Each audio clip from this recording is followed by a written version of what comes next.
A nation born in revolution tears itself apart over the meaning of freedom itself. From the first shots at Fort Sumter to Lee's surrender at Appomattox, witness America's bloodiest conflict that claimed over 600,000 lives and forever transformed a divided republic. Follow Lincoln's desperate struggle to preserve the Union against brilliant Confederate generals like Lee and Jackson. Experience the horror of Shiloh, the turning point at Gettysburg, and Sherman's destructive march to the sea. Beyond the battlefields, discover how enslaved people seized their own liberation, how civilians endured starvation and devastation, and how emancipation redefined American liberty for generations to come. Smoke from hearths curled over small Virginia farms, where enslaved hands tilled tobacco fields, just as their forebears had done since the first Africans were brought to Jamestown in 1619. In the rice swamps of South Carolina, chains clinked in the mud as men and women bent under the southern sun, their labor transforming wetlands into fortunes. From these beginnings, bondage had spread like ivy across the American landscape, entwining itself into every debate about land, law, and liberty. As the nation grew, the question of slavery's reach shadowed every step. When Missouri petitioned for admission in 1819, the balance between free and slave states teetered. Senators argued late into the night, counting votes as though the Union itself might be tallied by columns of numbers. The Missouri Compromise of 1820 drew a fragile line across the map, promising that slavery would not creep north of latitude 36 degrees 30 minutes. It was a paper peace, one that muffled but did not end the quarrel. For 3 decades, that compromise held like a brittle dam, yet new lands poured into the Republic, first from Louisiana's purchase, then from victory over Mexico. Each acre carried the same urgent question: would these soils echo with the songs of free laborers or the cries of the enslaved? Every congressional session brought fresh storms. The debates were not only about maps, but about the nation's soul. The Compromise of 1850 tried to patch the fractures again. California entered free, while the territories of New Mexico and Utah were left to decide their fate by popular sovereignty. At the heart of this arrangement lay the Fugitive Slave Act, a law that forced even those who despised slavery to become its enforcers. In northern towns, free black families feared the knock of marshals at midnight, while white neighbors recoiled at being compelled to return men and women to bondage. Runaway notices filled newspapers, and the Underground Railroad became more than whispers. It became a lifeline of hidden attics, coded songs, and brave conductors like Harriet Tubman, who guided fugitives across dark fields toward freedom. The law radicalized many who had once kept silent. Abolitionists multiplied their meetings, their presses thundered with pamphlets, and fiery orators filled halls from Boston to Chicago. William Lloyd Garrison declared slavery a sin that must be ended without compromise.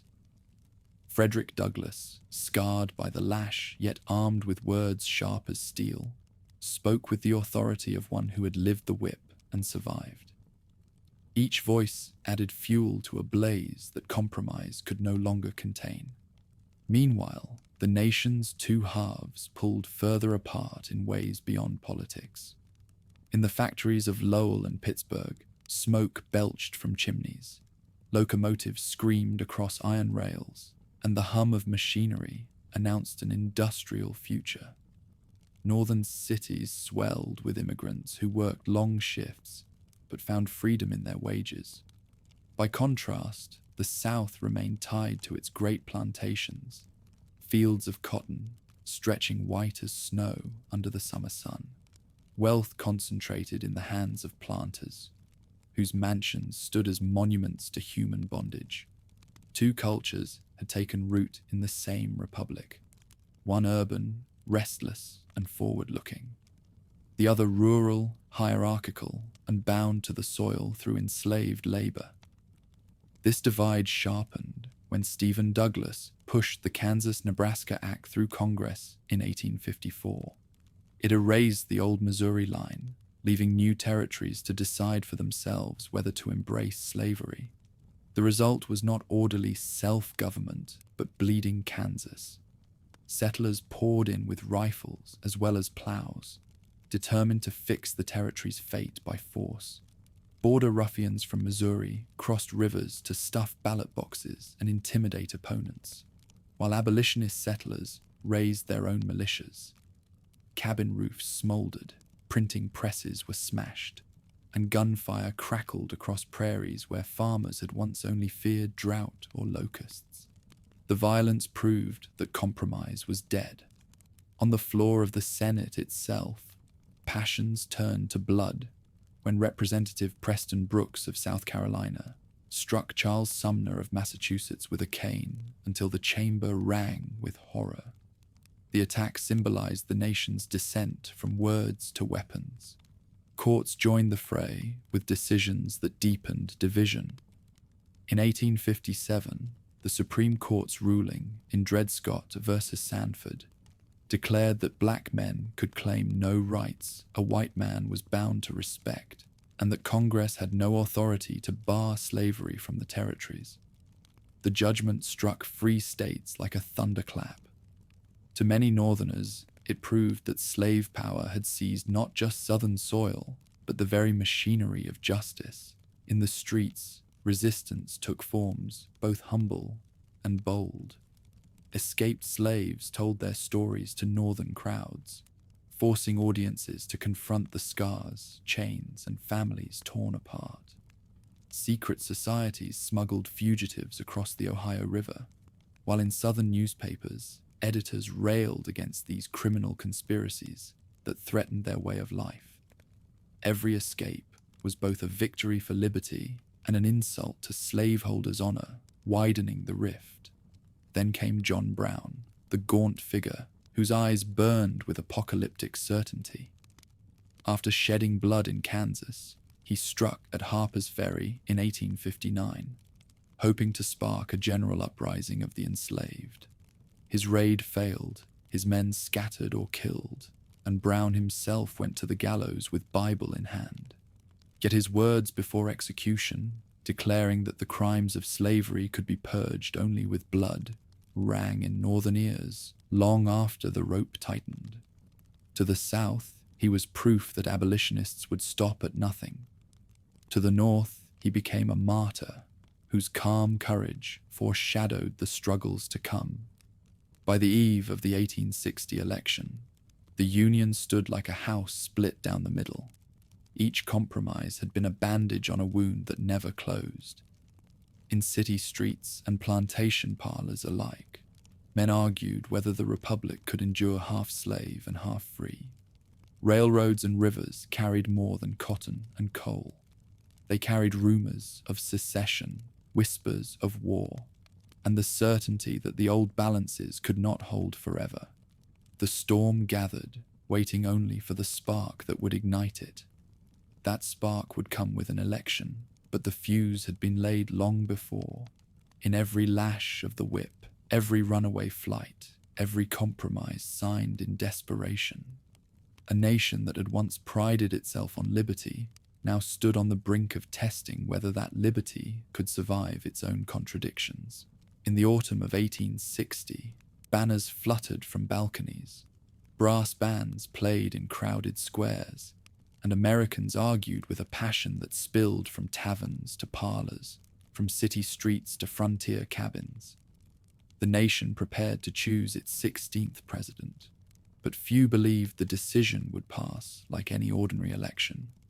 The stakes were nothing less than the Union itself. Abraham Lincoln of Illinois carried the Republican banner. Tall, angular, with a face furrowed by years of prairie life, he was not the polished figure of Eastern politics, but a man whose words carried conviction shaped by struggle. His party's platform pledged to halt the spread of slavery into new territories. It did not yet call for abolition where the institution already existed, but Southerners heard only the promise of restriction, a tightening vice that threatened their future. Lincoln's rise had been swift. Just 2 years earlier, his debates with Stephen Douglas had revealed a voice capable of piercing through political fog. A house divided against itself cannot stand, he had warned. And though many considered the words prophetic, slave-holding leaders heard them as a threat. To their ears, Lincoln's election meant not merely a political setback, but the beginning of their destruction. The Democratic Party, once the nation's great unifier, shattered on the very issue Lincoln embodied. Northern Democrats nominated Douglas, champion of popular sovereignty. Southern Democrats broke away, choosing John C. Breckinridge of Kentucky, who pledged unyielding defense of slavery's expansion. A fourth party, the Constitutional Unionists, rallied behind John Bell of Tennessee, urging compromise and harmony, though the hour for harmony was long past. Campaigning filled the land with pamphlets, speeches, and newspapers thick with rhetoric. In northern cities, Lincoln's name was cheered, as crowds hailed him as a man of humble origins who embodied the free labor ideal. In Charleston and Montgomery, however, his name was hissed, equated with abolitionist plots to destroy Southern life. The contest revealed not one nation debating its future, but two regions speaking different languages of fear and hope. When the ballots were counted in November, Lincoln secured the presidency with no votes from the Deep South. His support came almost entirely from northern and western states. For millions in the South, the result confirmed their darkest suspicions. They were now ruled by a section that sought to cage their institution and eventually eradicate it. The response came with startling speed. On December 20th, 1860, delegates in South Carolina gathered in Charleston's Institute Hall and voted unanimously for secession. Bells rang, cannons boomed, and crowds paraded through the streets with banners proclaiming liberty from northern domination. Fireworks lit the night sky, not in celebration of the Union, but in jubilation for leaving it. One by one, other states followed. Mississippi declared that its position was thoroughly identified with the institution of slavery, the greatest material interest of the world. Florida, Alabama, Georgia, Louisiana, and Texas soon joined, each issuing declarations that tied their withdrawal to fears that Lincoln's government threatened both slavery and honor. By February 1861, the Deep South had broken away, forming a new nation on American soil. In Montgomery, representatives of the seceded states gathered to draft a constitution. They named Jefferson Davis of Mississippi, a former U.S. Senator and Secretary of War, as their president. Davis was no firebrand. He preferred caution and spoke with the gravity of a man who understood the dangers ahead. Yet his presence lent the Confederacy legitimacy, a sense that their cause had sober statesmen at its helm. While the South built its new government, the North watched with dread. Outgoing President James Buchanan wrung his hands, insisting that secession was illegal, but claiming he lacked power to stop it. Federal forts in the South flew the stars and stripes, but stood increasingly isolated as state militias claimed arsenals and custom houses. Attention turned to the border states, Kentucky, Missouri, Maryland, and Virginia. Their fate would shape the conflict to come. Kentucky's location was so vital that Lincoln remarked, "I hope to have God on my side, but I must have Kentucky." Maryland's loyalty was equally crucial, for Washington, D.C. would be indefensible if surrounded by hostile territory. These states hovered between Union and Confederacy, their populations divided, their leaders cautious. knowing that one wrong step could plunge their soil into war. Efforts at compromise flickered like dying embers. The aged Senator John Crittenden proposed amendments that would guarantee slavery south of the Missouri line forever. Some urged a national convention to find common ground, but Republicans refused to enshrine slavery's expansion, and secessionists scoffed at concessions. Trust had withered, suspicion ruled. In Springfield, Illinois, Lincoln prepared for his journey to Washington. He received visitors in a modest office, reading letters from across the nation, pleas for peace, warnings of danger, threats of assassination. His words to neighbors before departing captured both humility and resolve. I now leave, not knowing when or whether ever I may return, with a task before me greater than that which rested upon Washington. As he traveled eastward, trains carried him through crowds that gathered at every stop. Some cheered, some jeered, all stared at the man upon whose shoulders the Republic now rested. In Philadelphia, he raised a flag over Independence Hall, declaring his devotion to the principles of the Declaration of Independence. Yet at Baltimore, whispers of plots to kill him forced a secret detour under cover of night. By the time he reached Washington in February, the capital was a city under guard, soldiers stationed at intersections, cannon hidden in the shadows of unfinished buildings. The Confederate States of America, meanwhile, celebrated its birth. Its constitution resembled that of the United States, but with guarantees protecting slavery at its core. Richmond newspapers hailed it as a purer republic, one that upheld the rights of white men without what they saw as the tyranny of northern interference. Davis took the oath of office beneath grey skies, warning that though the Confederacy sought peace, it would never surrender its independence. The winter of 1861 thus passed in anxious suspense. Federal forts still dotted southern harbors, symbols of Union authority in lands that no longer recognized it. Charleston's Fort Sumter stood as the most visible flashpoint, a fortress where Major Robert Anderson's small garrison flew the Union flag over waters now patrolled by Confederate batteries. Both sides knew that sooner or later the guns would speak. For ordinary citizens, the months between election and war felt like living atop a rumbling fault line. Farmers in Pennsylvania read newspapers predicting secession's collapse within weeks. Planters in Mississippi drilled militia companies in anticipation of invasion.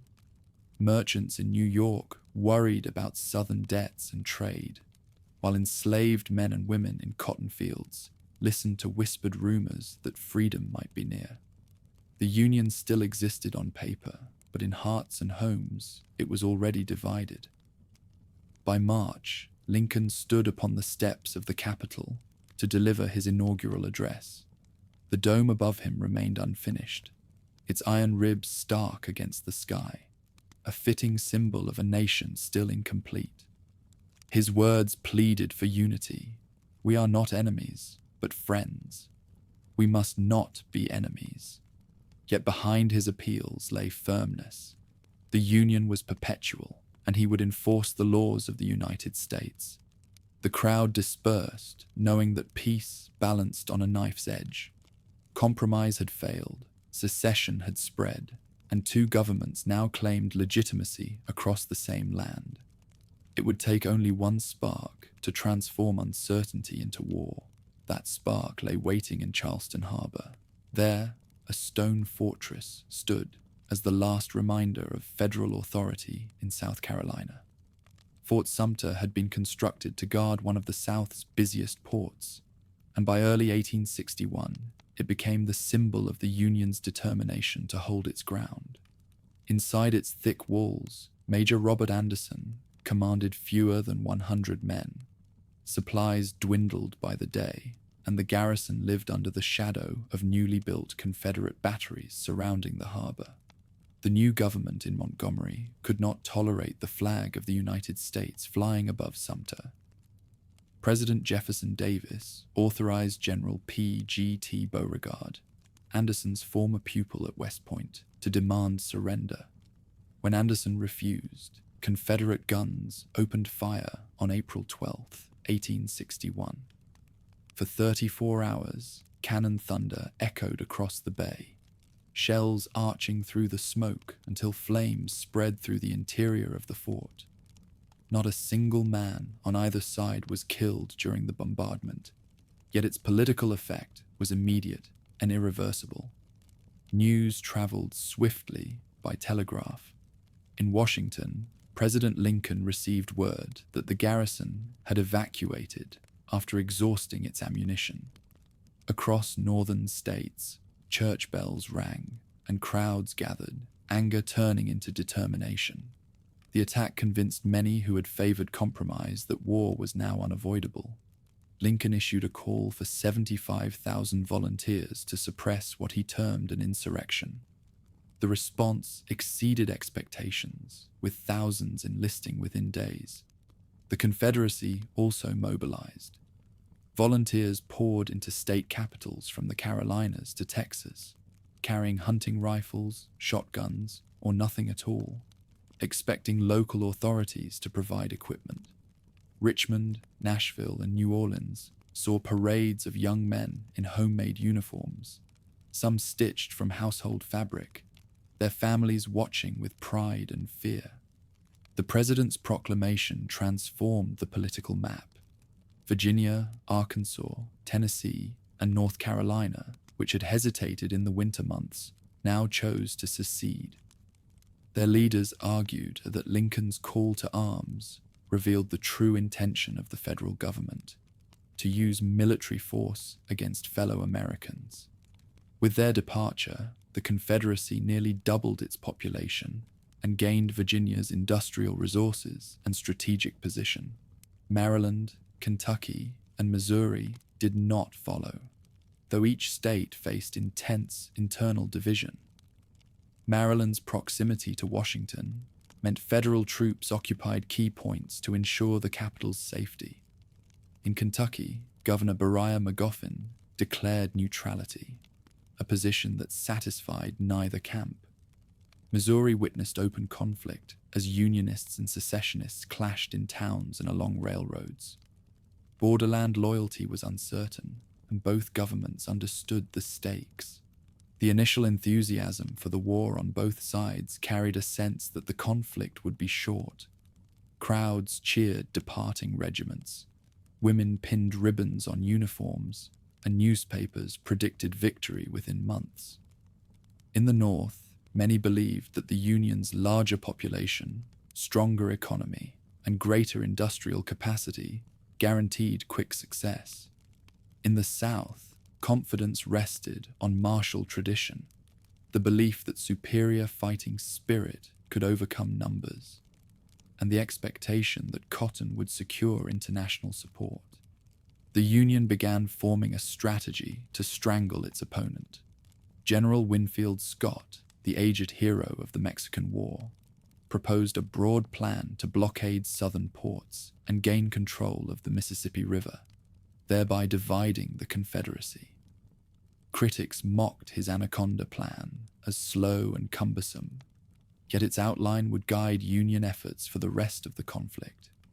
Lincoln also pressed for rapid action to demonstrate strength, hoping to prove that rebellion could be subdued with one decisive campaign. For the Confederacy, the approach was defensive with flashes of offense. Leaders expected that if they could hold territory and inflict enough casualties, the North would tire of the struggle. They placed hope in recognition from Britain or France, nations whose textile industries depended on Southern cotton. Confederate diplomacy began immediately, sending envoys across the Atlantic to argue that their independence served European interests. The organization of armies revealed the chaos of sudden mobilization. Local communities raised companies, often electing their own officers. Regiments took shape from clusters of neighbors and kin. Discipline was loose, equipment varied, and training often consisted of little more than parade drills. Despite the shortcomings, morale was high. Men believed they would soon return home after teaching their adversaries a swift lesson. In the north, regiments drilled in camps hastily erected outside major cities. Washington itself became a garrison town, with soldiers patrolling streets and bivouacking in public buildings. The city bristled with defensive works as officials feared a Confederate march on the capital. In the South, Richmond became the new seat of government after Virginia's secession, chosen for its industry and proximity to the front. The shift also brought the war directly to the fields of northern Virginia. Both sides scrambled for competent leadership. The Union placed initial hope in General Irvin McDowell, a capable organizer but inexperienced in leading large forces in the field. The Confederacy looked to Beauregard, already celebrated for his role at Sumter, and Joseph E. Johnston, a veteran of earlier wars. From the outset, the war revealed itself to be not only a test of armies, but of the men chosen to command them. Finances posed another challenge. Congress authorized borrowing and taxes to fund the Union's effort, while the Confederacy relied heavily on printing paper currency, which quickly lost value. Both governments discovered that enthusiasm could raise armies, but sustaining them required organization, supply, and discipline. By early summer, momentum gathered toward a confrontation. Political leaders and public opinion in the North demanded action. Pressure mounted for a march into Virginia to capture Richmond and end the rebellion. McDowell assembled his forces outside Washington, drilling recruits while newspapers clamored for advance. Lincoln, aware of their inexperience, hesitated, but finally yielded to political necessity. Orders went out for a move toward Manassas Junction, where railroads intersected, making it a valuable target. The Confederate leadership understood the significance of Manassas as well. Beauregard concentrated his forces there, hoping to block the Union's advance. Johnston, positioned in the Shenandoah Valley, stood ready to reinforce by rail if opportunity allowed. Both armies prepared to test their strength in what many believed would decide the entire conflict. As July approached, soldiers on both sides remained full of confidence. In camp, they wrote letters home describing their eagerness for the coming clash. Northern regiments sang songs about marching through Dixie, while Southern troops spoke of defending hearth and homeland. Civilians even traveled with picnic baskets, expecting to watch a battle near Washington as if it were an entertainment. The war that began with a bombardment in Charleston Harbor was now rushing toward its first great land engagement. Neither side yet comprehended the scale of the struggle ahead, or the years of sacrifice required. What began as mobilization and enthusiasm would soon give way to the shock of real battle. The Union Army moved out from Washington in mid-July, columns of green recruits marching southward in the summer heat. Their destination was Manassas Junction, where Confederate forces had gathered to block the road toward Richmond. General Irvin McDowell led the advance, commanding an army of about 35,000. His men carried new flags and untested weapons, some with uniforms still bright from the seamstress's table. Confidence was high. Many believed that one decisive blow would settle the matter. Confederate Commander P.G.T. Beauregard waited near a stream called Bull Run. His troops numbered fewer than McDowell's, but reinforcements under Joseph E. Johnston were close at hand, moving from the Shenandoah Valley by rail. It would be the first time in history that railroads played such a direct role in transferring troops to a battlefield, a sign that modern technology would shape this war as surely as muskets and bayonets. On July 21st, McDowell ordered his men forward. Union columns crossed Bull Run at several points, hoping to turn the Confederate left. Early progress seemed promising. Northern troops pushed back outnumbered defenders and gained ground on the plateau near Henry House Hill. Some officers believed victory was near. Civilians who had followed the army from Washington with wagons and picnic baskets watched from nearby ridges, certain they were witnessing the rebellion's swift collapse.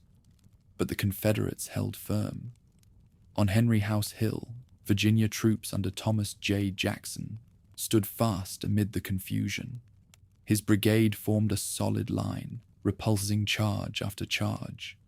Observers noted his calm presence in the midst of smoke and fire, and a fellow officer remarked that he stood like a stone wall. The nickname followed him from that day forward. Stonewall Jackson, destined to become one of the South's most celebrated figures. As the afternoon wore on, Johnston's reinforcements arrived by train and marched straight onto the battlefield. The tide turned. Confederate counterattacks broke Union lines, sending inexperienced soldiers into retreat. What began as an orderly withdrawal dissolved into panic as wagons clogged the roads and frightened men fled back toward Washington. Cannon and supplies were abandoned along the route. The first major battle of the war ended with a decisive Confederate victory. The result shocked the North. Newspapers that had predicted an easy triumph now printed accounts of chaos and loss. The public realized that the war would not be quick. McDowell was replaced by George B. McClellan, a young general who had achieved success in Western Virginia. McClellan arrived in Washington with energy, reorganized the Army of the Potomac, and began the long process of training recruits into disciplined soldiers. His organizational skills inspired confidence, though his caution would later frustrate political leaders. In the South, the victory at Bull Run sparked jubilation. Crowds filled streets to cheer their soldiers, convinced that independence was within reach.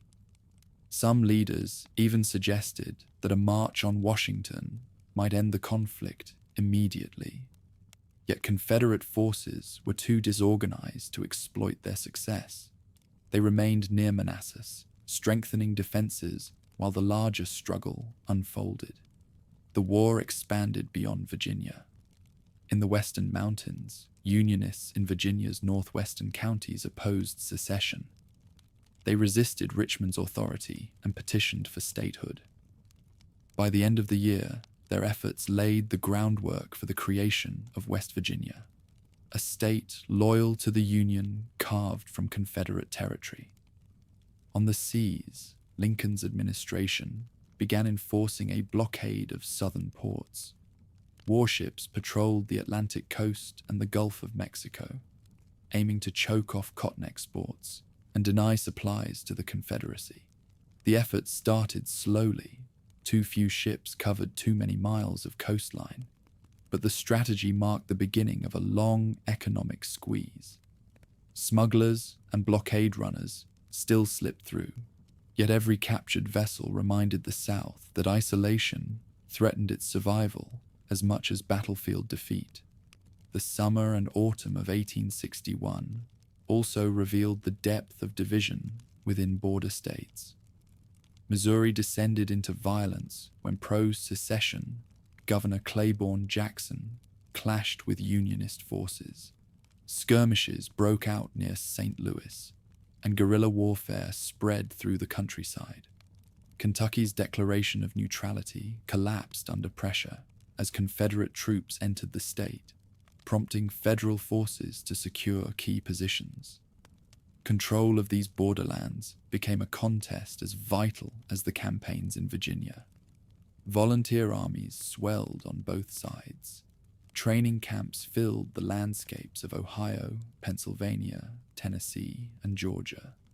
Men drilled with wooden muskets until real weapons could be supplied. while women organized aid societies, collected bandages, and sent boxes of food to the front. The war touched nearly every community, linking distant farms and towns to the fate of soldiers at the front. Diplomacy entered the picture late in the year. Confederate leaders believed that European nations, especially Britain and France, might intervene to protect cotton supplies. Though no recognition came in 1861, Southern hopes remained fixed on the idea that international pressure could secure legitimacy. For the moment, foreign governments watched cautiously, unwilling to commit until events on the battlefield revealed the rebellion's staying power. Through the final months of the year, both sides prepared for campaigns to come. In Washington, McClellan drilled his men in elaborate reviews that impressed onlookers, but delayed offensive action. Lincoln grew impatient, eager for progress that would restore confidence. In Richmond, Davis faced the challenge of unifying states jealous of their rights under a central government. Confederate armies needed weapons, clothing, and food, and already shortages began to bite. By the close of 1861, the war had spread across a continent. Virginia, Missouri, and Kentucky had all seen bloodshed. The Mississippi River became a prize that both sides coveted. Naval squadrons patrolled the coasts, while diplomats sought friends abroad. The early belief in a quick settlement was gone. Instead, Americans on both sides realized that they faced a long, grueling conflict whose outcome no one could predict. The new year brought no pause in the conflict. Both governments recognized that the war would be neither short nor easy, and each sought ways to gain the advantage. By 1862, attention turned to the rivers and railroads of the Western Theater and the marshy peninsula of Virginia, where Union commanders hoped to strike at Richmond itself. In the West, a rising figure came to the forefront. Ulysses S. Grant, a quiet officer with unremarkable early service, found himself in command of forces along the Tennessee and Cumberland rivers. His plan was straightforward: seize Confederate forts that guarded the waterways and open a path into the South. In February, he moved against Fort Henry, a stronghold on the Tennessee. Union gunboats under Andrew Foote pounded the fort with heavy fire, and Confederate defenders abandoned their position. Grant quickly turned toward Fort Donelson on the Cumberland. This post was far stronger, its earthworks commanding the river and protecting routes into Tennessee. The battle raged for days. Confederate generals John Floyd, Gideon Pillow, and Simon Buckner debated whether to fight their way out or hold. A fierce assault briefly opened an escape route, but hesitation cost them the chance. When Grant demanded unconditional surrender, Buckner yielded. 12,000 Confederates marched into captivity, the largest capture of Southern troops thus far. The victory electrified the North. Grant became a national name, and the phrase unconditional surrender attached itself to his initials. The fall of Forts Henry and Donelson forced the Confederacy to abandon much of Kentucky and opened Tennessee to Union invasion. Nashville fell soon afterward, the first Confederate state capital to be occupied. Union flags now flew over courthouses and river landings, where secession had once seemed secure. Control of the rivers remained central. With each mile of the Mississippi and its tributaries, Union gunboats advanced. The river network acted as highways for armies and supply lines. Every captured town weakened Confederate communication and strengthened the federal grip on the interior. The most dramatic contest came in early April at a small Methodist meeting house in Tennessee called Shiloh Church. Grant had advanced south along the Tennessee River and encamped near Pittsburgh Landing, awaiting reinforcements from Don Carlos Buell. His men, many still green, scattered across fields and woodlots with little thought of imminent danger. Confederate General Albert Sidney Johnston seized the chance to strike. On April 6th, his army launched a surprise attack. Union camps erupted in chaos as soldiers scrambled from their tents. The fighting surged back and forth through peach orchards and along sunken roads. Johnston himself rode at the front until he fell mortally wounded, bleeding to death before his staff realized the seriousness of his injury. Command passed to Beauregard, who pressed the assault. Union troops rallied along a defensive line near the river. Naval gunboats added their fire, blasting Confederate positions from the water. Through the long afternoon, the struggle continued. When night fell, Grant's army was battered but unbroken. Reinforcements under Buell arrived during the night, swelling Union strength. At dawn on April 7th, Grant counterattacked. The Confederates, exhausted and without Johnston's leadership, fell back. By the end of the second day, they retreated toward Corinth. Shiloh stunned the nation. More than 23,000 men were killed, wounded, or missing, a toll greater than all previous American wars combined. Northern newspapers accused Grant of negligence for being surprised, while Southerners mourned Johnston, considered one of their best commanders. The scale of bloodshed revealed what kind of war lay ahead. While armies clashed inland, the Union Navy struck at the coast. In April, Admiral David Farragut led a daring assault against New Orleans, the Confederacy's largest city and vital port at the mouth of the Mississippi. His fleet braved fire from forts guarding the river, ran past chains and obstructions, and engaged Confederate vessels. After fierce fighting, Farragut forced passage. On April 25th, Union forces entered New Orleans. Crowds watched in silence as the Stars and Stripes was raised above city buildings. The fall of New Orleans cut off the South's largest commercial center and denied access to the Gulf of Mexico. Meanwhile, in Virginia, attention focused on George B. McClellan. Since reorganizing the Army of the Potomac, he had created a formidable force of over 100,000. Soldiers admired his training and discipline, calling him Little Mac. Yet his reluctance to risk battle worried President Lincoln. McClellan believed he faced overwhelming enemy numbers and pressed for elaborate preparations. His plan, known as the Peninsular Campaign, aimed to bypass strong defenses in northern Virginia by transporting his army by water to the Virginia Peninsula between the York and James Rivers, then advancing on Richmond. In March, his troops embarked on hundreds of vessels, creating one of the largest amphibious operations in American history. They landed near Fort Monroe and began the slow march toward the Confederate capital. Opposing him was General Joseph E. Johnston, who withdrew to a defensive line near Yorktown. McClellan, convinced he faced massive numbers, spent weeks preparing siege works instead of pressing forward. By the time he advanced, Confederates had fallen back closer to Richmond. In May, Johnston struck at Seven Pines, Fair Oaks, hoping to catch the divided Union army. The fighting was brutal, with heavy losses on both sides. Johnston was severely wounded, leaving command open. Into that role stepped Robert E. Lee, previously Davis's military advisor. Many in Richmond doubted him, remembering his cautious service in Western Virginia. Yet Lee immediately reorganized the army, renamed it the Army of Northern Virginia, and prepared to confront McClellan with aggressive maneuvers. Late June brought the 7 days battles outside Richmond. Lee attacked repeatedly, seeking to drive McClellan away. The fighting raged through places like Mechanicsville, Gaines's Mill, and Malvern Hill. Casualties mounted.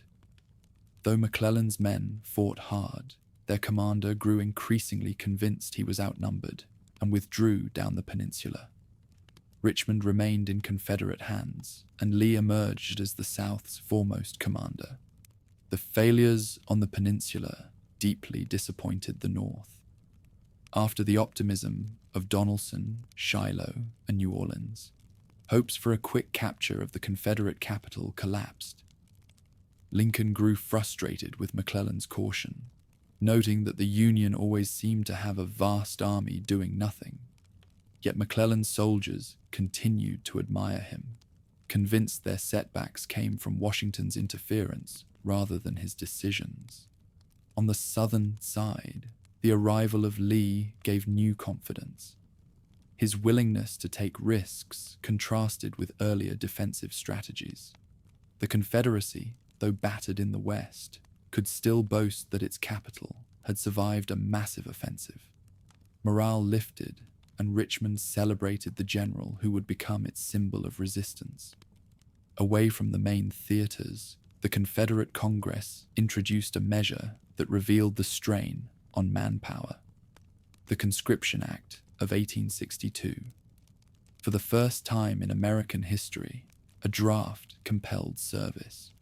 All white men between certain ages were required to serve, though exemptions for the wealthy or those with enough slaves created resentment among poorer citizens. The law showed both determination and desperation. It allowed the South to keep armies in the field, but it also revealed how quickly voluntary enthusiasm had given way to the necessity of compulsion. By the end of 1862's first campaigns, the war had grown wider, bloodier, and more uncertain. In the West, Grant's victories opened paths deeper into Confederate territory, though at terrible cost. On the river, Farragut's fleet secured control of New Orleans, striking a blow at Southern commerce. In the East, McClellan's grand plan failed, and Lee rose to prominence. Each triumph and setback demonstrated that the struggle would extend far beyond anyone's early predictions. The year had begun with confidence in both capitals. It closed with realization that the conflict was a contest of endurance, resources, and will. Battles at Shiloh, Donelson, and the 7 Days revealed the scale of sacrifice ahead. The Union had learned it could seize strongholds and rivers.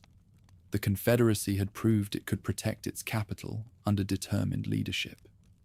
Neither side held a decisive advantage, but the cost in lives made clear that the war was becoming a national ordeal rather than a brief rebellion. The summer ended with uncertainty. In the West, Union forces gained ground along the rivers, but in the East, the failure of the Peninsular campaign left Richmond secure. President Lincoln searched for commanders willing to act decisively. Robert E. Lee, meanwhile, seized the initiative and carried the war northward. His goal was more than military victory. He hoped to influence public opinion in the Union, gain recognition abroad, and relieve the burden on Virginia's farms. Lee moved his army into Maryland in early September. The invasion carried risks, but he believed that one dramatic success on northern soil could shake Lincoln's government.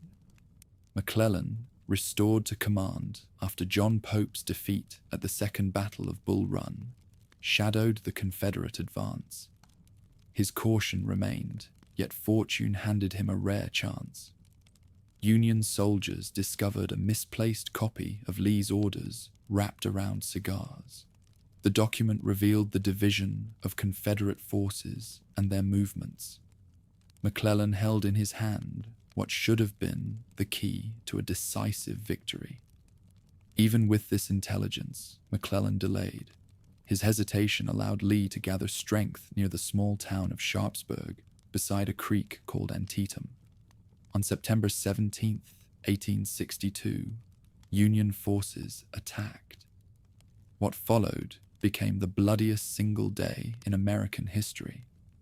The morning assault struck the Confederate left through a cornfield that quickly became a killing ground. Men advanced and fell in waves.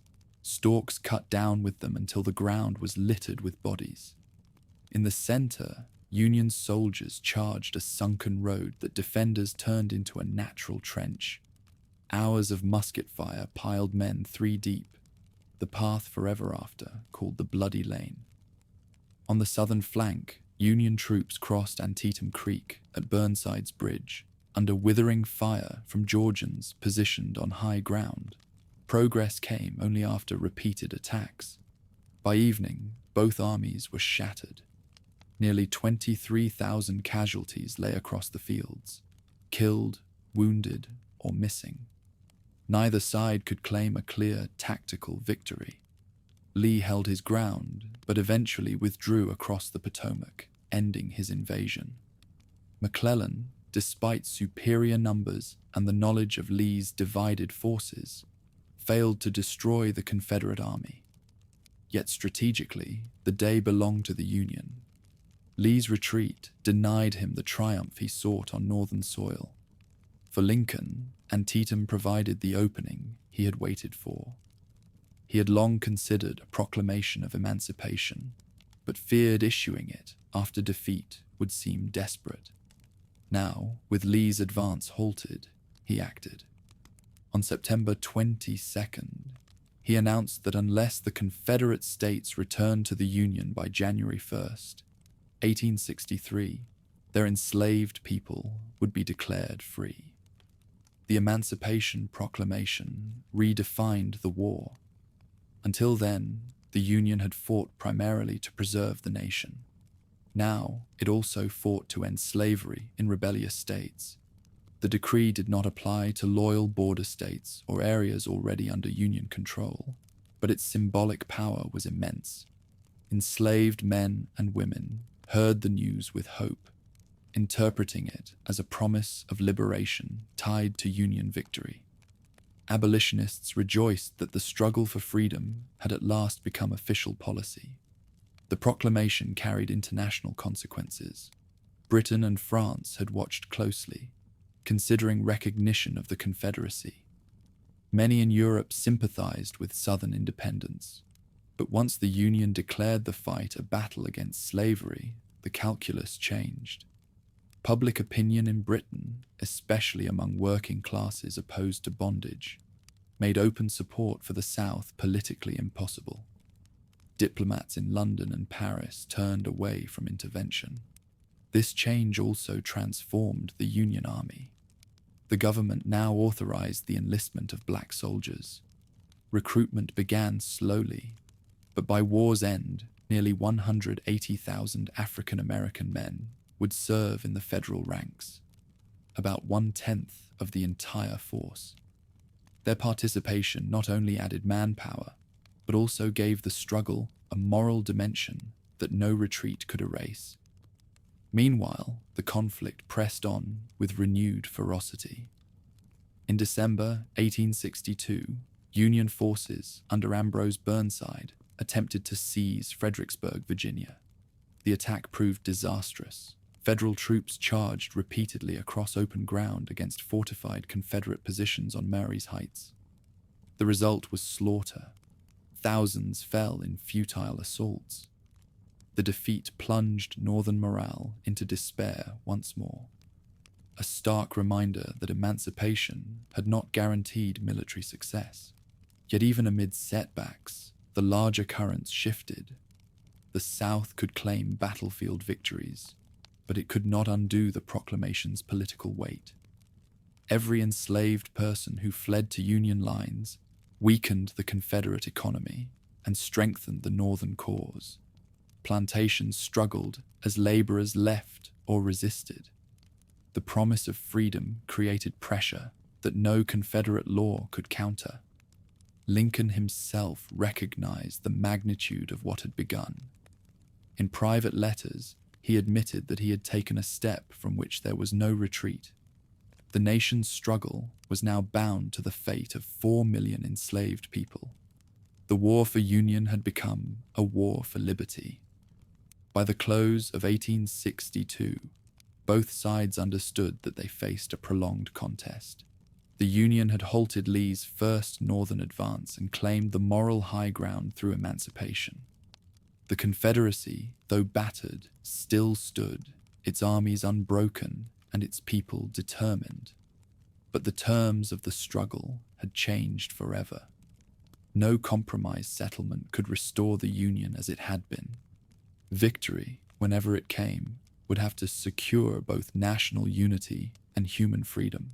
While armies in Virginia clashed over control of Richmond, the Western theater drew attention to the lifeline of the Mississippi River. Whoever controlled its waters would command movement of men and supplies across the heart of the continent. For the Union, seizing the river meant cutting the Confederacy in two and strangling its ability to wage prolonged war. For the South, holding the fortress city of Vicksburg was essential. Perched high on bluffs, with cannon commanding every bend, it became known as the Gibraltar of the Mississippi. Union strategy aimed at tightening its grip from both north and south. In Tennessee, Ulysses S. Grant continued advancing along rail and river. His capture of Fort Donelson had already forced Confederate retreats, but control of the state was not secure. At Shiloh, he had learned how costly victory could be. Now he prepared for a campaign that would lead toward Vicksburg. The opening moves came in Kentucky. Confederate General Braxton Bragg attempted to shift the balance by marching north in the autumn of 1862, hoping to rally support in a state divided between Union and Secession. His army clashed with Don Carlos Buell at Perryville in October. The battle was fierce, fought under sweltering heat and with both sides short on water. Though tactically indecisive, the engagement forced Bragg to withdraw southward, ending Confederate hopes of bringing Kentucky into their ranks. The state remained under Union control, a blow to Southerners' strategy and a relief to Lincoln, who had called its loyalty essential. In central Tennessee, fighting continued at year's end. Bragg, still commanding the Army of Tennessee, regrouped near Murfreesboro. Union forces under William S. Rosecrans advanced against him. At the Battle of Stones River, which began on the last day of December 1862, both armies fought with desperation. Confederate assaults nearly overwhelmed the Federal line on the first day, but Union troops rallied. When the fighting ended on January 2nd, 1863, Bragg withdrew. Though casualties were staggering on both sides, the Union claimed the field. The victory strengthened Northern morale after the setback at Fredericksburg in Virginia and secured control of central Tennessee.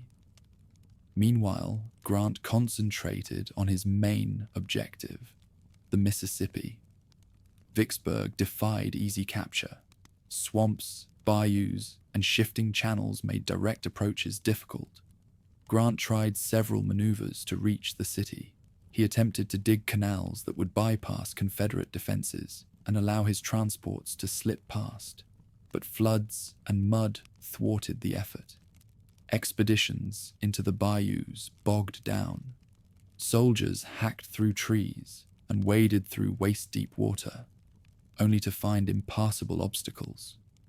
These failures tested Grant's patience, but revealed his determination to keep pressing until success came. As he struggled near Vicksburg, naval operations continued downstream.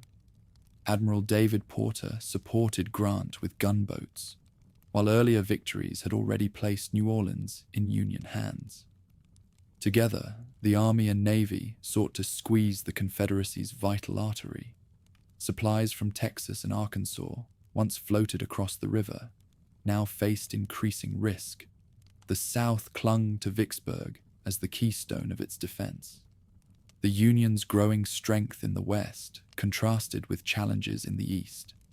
Newspapers reminded readers that while Virginia consumed headlines, real progress came along the Mississippi.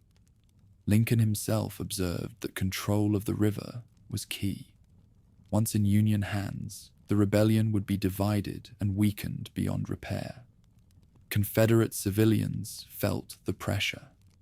Farmers in Mississippi and Louisiana faced federal raids that destroyed crops and seized livestock. Plantations near the river saw enslaved workers escape across to Union lines, where emancipation and military service beckoned. Every loss reduced the resources available to sustain Southern armies. The broader Western campaigns revealed a pattern. Union armies, though suffering heavy losses in battles like Shiloh and Stone's River, managed to hold territory and push forward. Confederate forces, despite brave stands, found it difficult to regain ground once lost. Bragg's retreat from Kentucky and Tennessee symbolized this imbalance. The South could still strike, but it lacked the strength to sustain long offensives in the region. Back at Vicksburg, Grant refined his plans. By early 1863, he determined to move his army down the west bank of the river, cross below the city, and strike from the rear. It was a bold maneuver that would require coordination of land and naval forces, but Grant believed it offered the best chance of success. The campaign that followed would become one of the most daring in the war. Until then, the struggle for the Mississippi remained in suspense. Confederate leaders boasted that Vicksburg was impregnable, while Union soldiers muttered that the bluffs mocked every effort. Yet the steady pressure told its own story. With every month of fighting, the river slipped further from Confederate hands. Beyond the military operations, the Western campaigns shaped the political climate. Victories at Donelson, Shiloh, and Stone's River reassured Northern voters that progress was possible. They also gave Lincoln the confidence to stand by emancipation as a war aim, knowing that military success in the West balanced setbacks elsewhere. For the Confederacy, the losses deepened internal strains. Draft laws, taxation, and shortages stirred resentment among civilians, particularly in regions now exposed to constant raids. As 1863 began, two great struggles loomed. In the East, Lee prepared for another bold offensive. In the West, Grant tightened his grip on Vicksburg. Together, these campaigns would decide whether the Union's new strategy, war for both unity and freedom, could break the rebellion's backbone. Winter gave little rest to the Eastern armies. After Fredericksburg's disaster, Union confidence sagged. Morale in the Army of the Potomac was low, and newspapers demanded new leadership.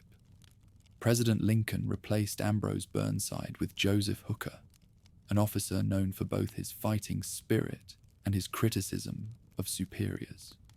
Soldiers nicknamed him Fighting Joe, though the title came from a misprinted newspaper headline rather than his own claim. Lincoln hoped that Hooker's energy might revive the Army's fortunes. Hooker reorganized the men, improved camp conditions, and restored discipline. By spring, the Army of the Potomac was again ready for action. His plan aimed to cross the Rappahannock, swing around Confederate defenses at Fredericksburg, and force Robert E. Lee into the open. The maneuver was bold, and in April 1863, tens of thousands of Federal troops began their movement toward Chancellorsville, a crossroads village surrounded by dense wilderness. Lee responded with characteristic daring. With fewer than half the numbers of his opponent, he split his army. He left a portion to hold Fredericksburg and marched west to confront Hooker.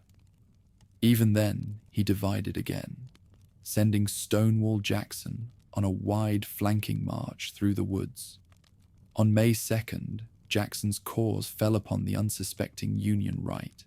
Panic spread as Federal lines collapsed in confusion.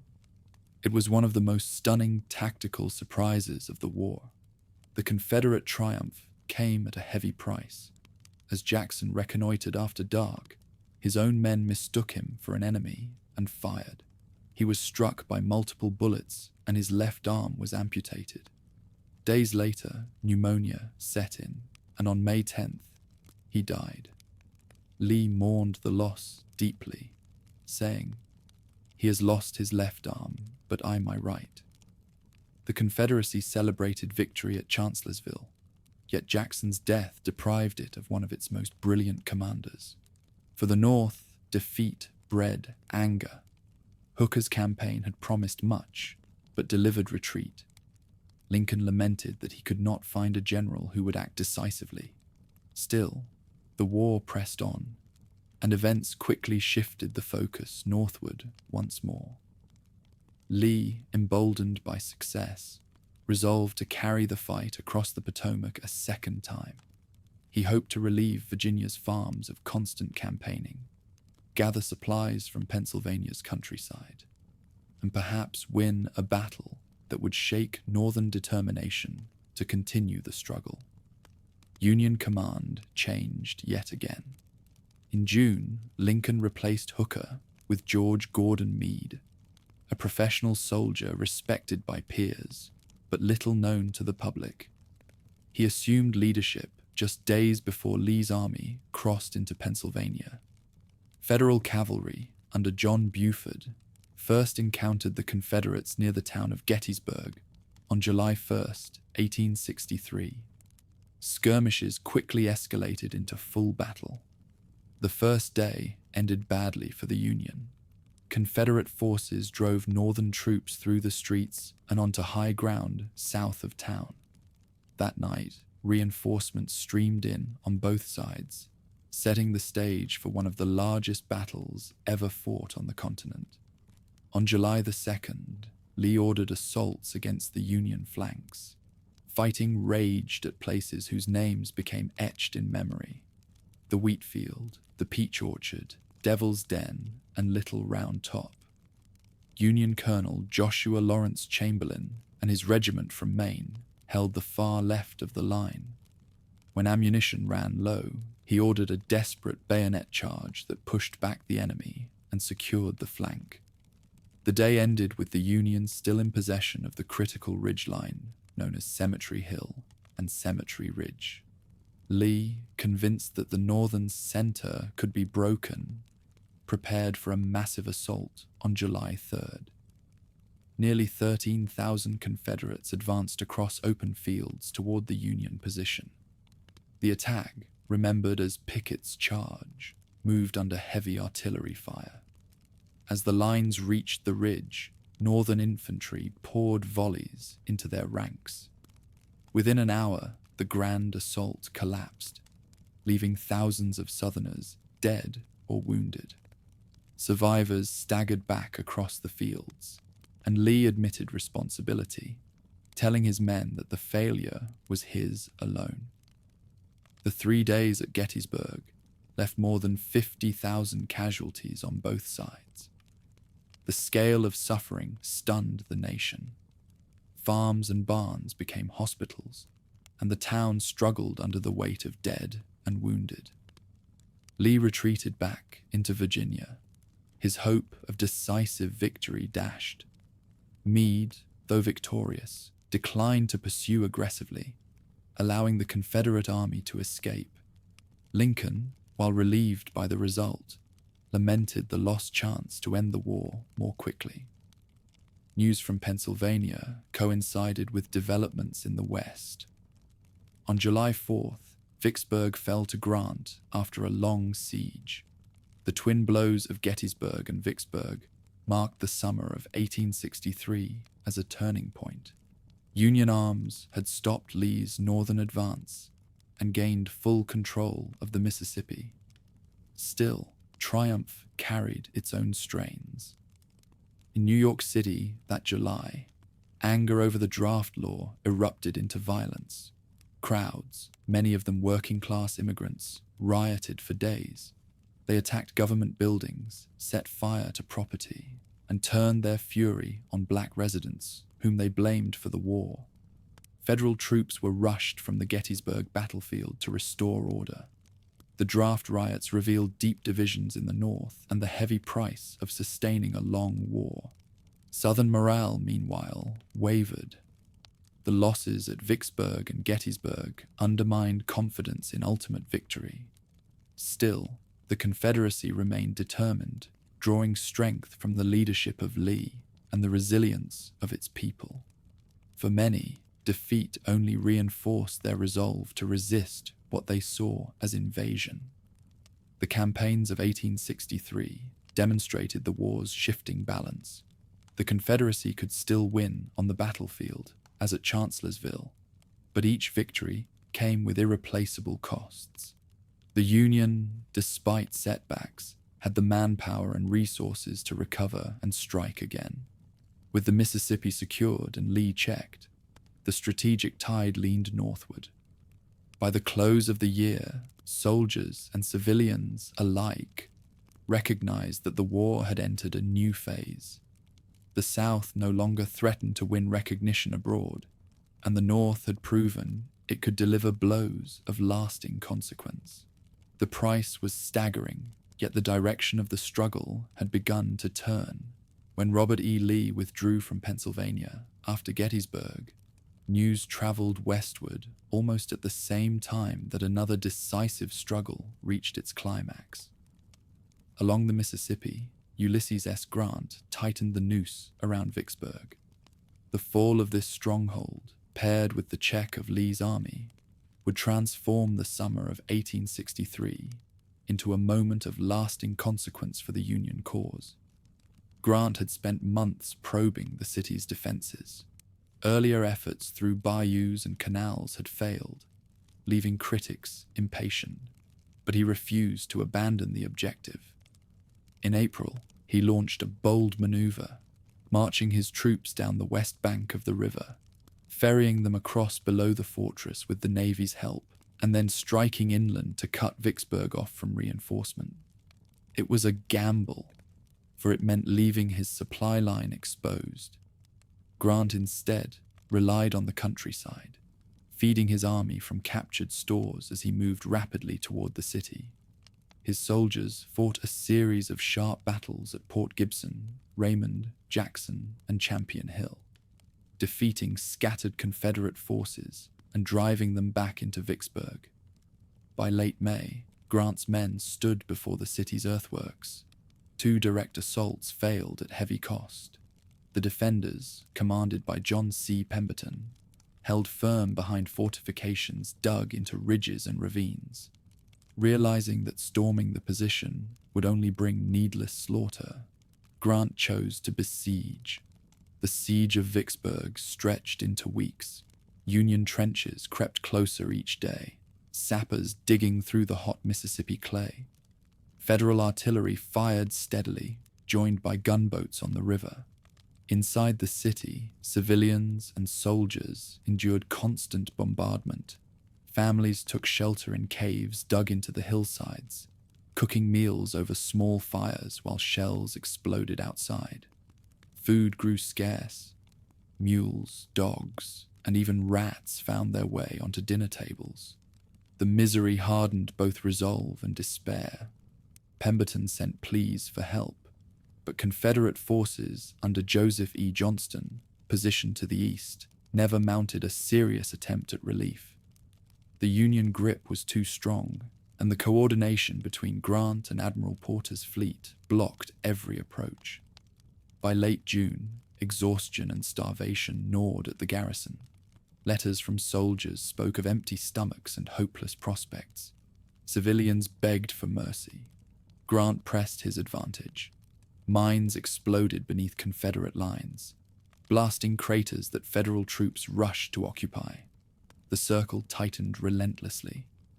On July 3rd, Pemberton requested terms. Grant insisted on unconditional surrender, but softened at the prospect of feeding thousands of starving men. He agreed to parole most of the defenders, allowing them to return home rather than march into captivity. On July 4th, 1863, Vicksburg capitulated. Union soldiers entered the city and raised the flag over the courthouse. For the first time since the war began, the entire Mississippi River lay in Northern hands.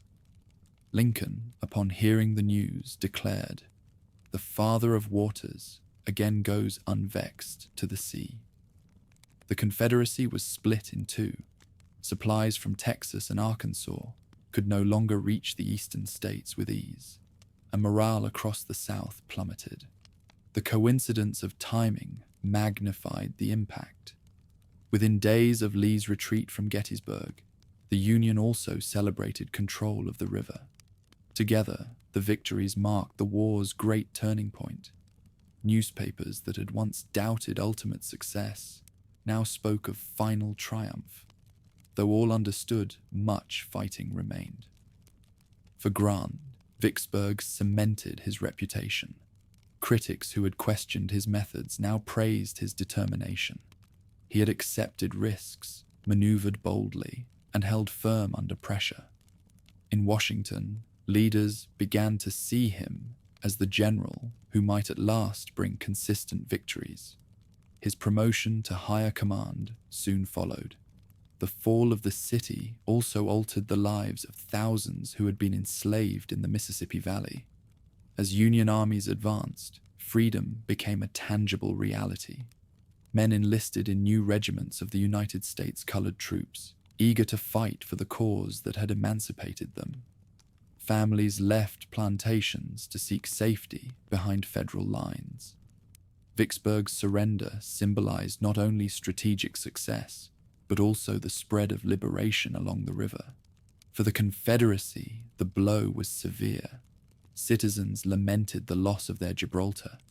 Newspapers admitted the significance, even while urging perseverance.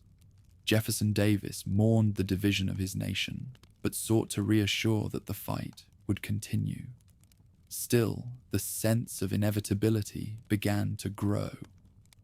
With the Mississippi in Union hands, the South had lost one of its greatest advantages: internal communication across a vast territory. The contrast between celebrations in the North and despair in the South illustrated how far the war had shifted in just 2 years. Early Confederate victories had convinced many that independence was possible. Now defeats at Vicksburg and Gettysburg showed that the rebellion could be checked on both fronts. The summer of 1863 also influenced politics abroad. European powers had hesitated to intervene, hoping for signs of Confederate permanence.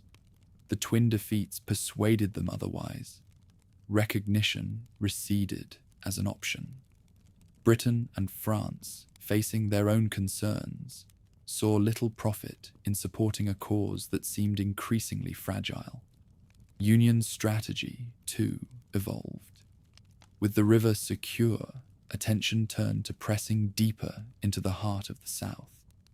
Tennessee became the next stage, where battles around Chattanooga would open the road to Atlanta. At the same time, in Virginia, Lee and Meade maneuvered cautiously after Gettysburg, neither willing to risk another catastrophe. Back in Vicksburg, recovery took time.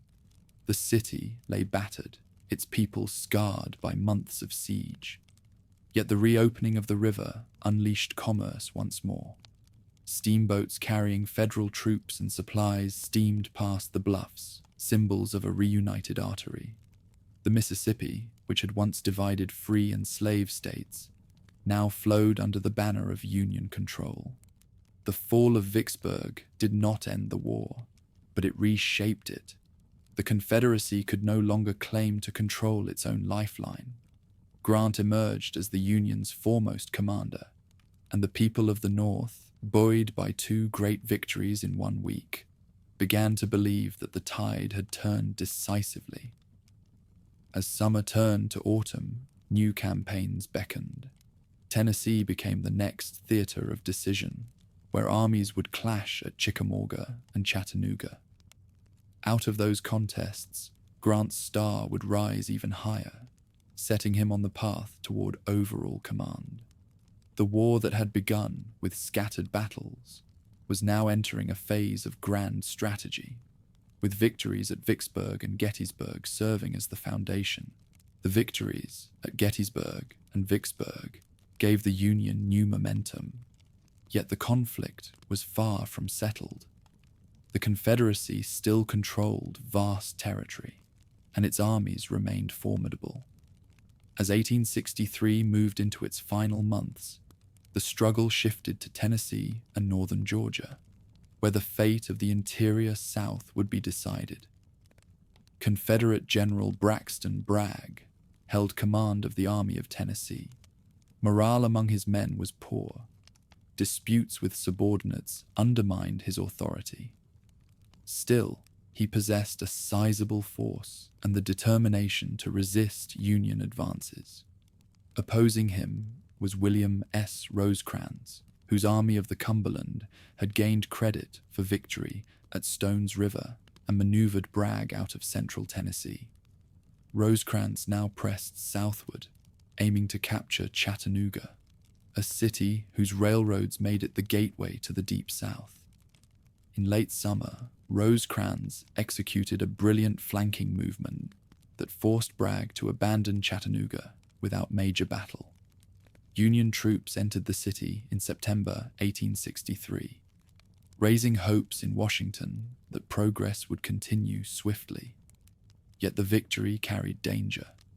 Rosecrans, confident that his adversary was broken, spread his forces thin as he pursued Bragg into northern Georgia. The Confederate commander saw an opening. Reinforcements from Mississippi under James Longstreet strengthened his army. On September 19th to 20th, the two forces collided along Chickamauga Creek. The battle became one of the war's bloodiest. Union soldiers fought stubbornly in dense woods, but confusion in orders opened a gap. Longstreet's men surged through, splitting the Federal line. Chaos followed. Rosecrans rode from the field, convinced his army was destroyed. Yet on the Union left, Major General George H. Thomas held firm. His defense on Horseshoe Ridge, where repeated assaults failed to dislodge his men, earned him the title Rock of Chickamauga. As night fell, Thomas withdrew in order, saving much of the army from complete rout. Even so, the Union had suffered a costly defeat. Bragg reclaimed the initiative, besieging Chattanooga. Federal soldiers endured shortages of food and supplies, their situation growing desperate as Confederate artillery shelled the city from surrounding heights. Lincoln recognized the danger and moved swiftly. Reinforcements came from both east and west. Joseph Hooker arrived with troops from the Army of the Potomac, while William Tecumseh Sherman led men from Grant's command in Mississippi. Most importantly, Lincoln placed overall authority in Grant's hands, promoting him to command the Western armies. Grant wasted no time. He reorganized supply lines, famously opening the Cracker Line that brought food into the starving city. With the army restored, he prepared to break the siege. In late November 1863, Union forces launched coordinated attacks. Hooker's men scaled Lookout Mountain in heavy fog, fighting what became remembered as the Battle Above the Clouds. Thomas's troops then stormed Missionary Ridge, charging up steep slopes and overrunning Confederate positions. Bragg's army collapsed in retreat.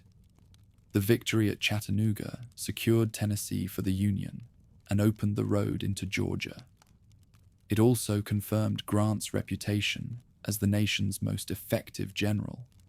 By early 1864, Lincoln elevated him to General-in-Chief of all Union armies. Grant now directed strategy across every theater, while Sherman took command in the West. Attention turned southward toward Atlanta.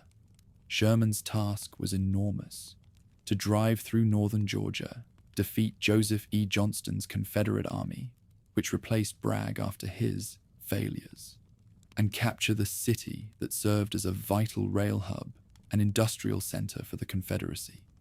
Sherman organized a campaign of maneuver rather than reckless assault. Beginning in May 1864, he advanced from Chattanooga with more than 100,000 men. Johnston opposed him, with roughly half that number. The Confederate leader favored defensive tactics, entrenching at strong positions to force costly Union attacks. Sherman, aware of the risks, repeatedly flanked these positions, compelling Johnston to retreat deeper into Georgia. The campaign unfolded as a series of moves and countermoves. Battles flared at Resaca, New Hope Church, and Kennesaw Mountain. At Kennesaw in late June, Sherman attempted a frontal assault that failed, leaving thousands of Union casualties. Chastened, he returned to maneuver, eventually forcing Johnston to abandon one line after another. By July, Union troops approached the outskirts of Atlanta. Frustrated with Johnston's continual retreats, President Davis replaced him with John Bell Hood, a young and aggressive officer. Hood launched a series of counterattacks, striking at Peachtree Creek, around the city itself on July 22nd, and at Ezra Church days later. Each assault was repelled with heavy losses. Hood's determination could not reverse the tide. Inside Atlanta, civilians endured bombardment and shortages. Factories turned out war material even as shells rained down. The city's importance made it a prize for both sides. For the Union, capturing Atlanta would cripple Confederate logistics. For the South, holding it meant preserving hope. Through August, Sherman tightened his grip. Cutting railroads and supply lines, he forced Hood to abandon the city. On September 2nd, 1864, Union forces entered Atlanta. The fall of the city sent shockwaves across the nation. Lincoln, facing re-election in November, gained renewed political strength. Before the victory, his prospects had looked uncertain. Many feared the war was endless. Now, with Atlanta in Union hands, Northern voters saw proof that progress was real. The capture also prepared the way for Sherman's next campaign. Rather than remain in Atlanta, he planned to march across Georgia, destroying infrastructure and breaking the Confederacy's will to fight. That march would define the next stage of the war. Meanwhile, in Tennessee, John Bell Hood attempted to draw Sherman back by marching north. The result would be another set of clashes at Franklin and Nashville, where Union forces under George H. Thomas would deal decisive blows. Thus, the campaign for Atlanta not only secured the city, but also set in motion battles that would cripple Confederate armies in the West. The events from Chickamauga to Atlanta revealed the evolving character of the conflict. Confederate armies fought fiercely, but could not prevent steady Union advances when resources and coordination tilted against them. Grant's rise to supreme command, Sherman's patient maneuvering, and the political consequences of victory in Georgia all marked the transition to a new phase of total war. By the close of 1864, the Union controlled Tennessee, dominated the Mississippi, and held Atlanta. The Confederacy still resisted, but the balance had shifted further. Sherman now prepared to march to the sea, while Grant fixed his gaze on Lee in Virginia. The end was not yet in sight, but the road to it had opened wider than ever before.